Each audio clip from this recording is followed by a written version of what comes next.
Shalom from Yerushalayim. This is the latest news update.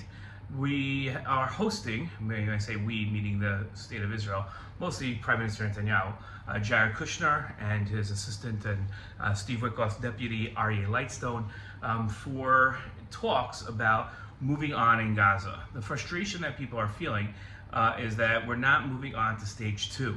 We should have been well into stage 2 of the 20-point plan, and that required stage 1 to be completed, which should have had all the hostages returned. Thank God all the live hostages are back, and all but 4 or 5 of the dead hostages have been returned.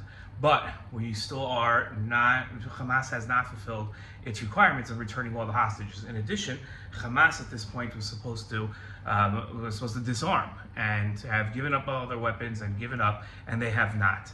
And there's a situation that's unfolded within the what's called beyond the yellow line, where the land, the 53% of the land that Israel's controlled, is that there's a tunnel that they've discovered that has 200 armed members of Hamas trapped in the tunnel.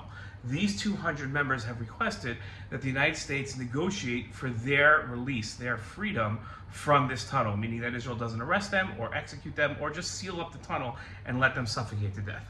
Israel obviously has a different viewpoint on this and says that these are 200 Hamas fighters who are supposed to have disarmed, and once they've disarmed, then there's supposed to be no Hamas control. Hamas is still in control of the 47% of the Gaza Strip that Israel is not in charge of. So now we're negotiating what should happen next.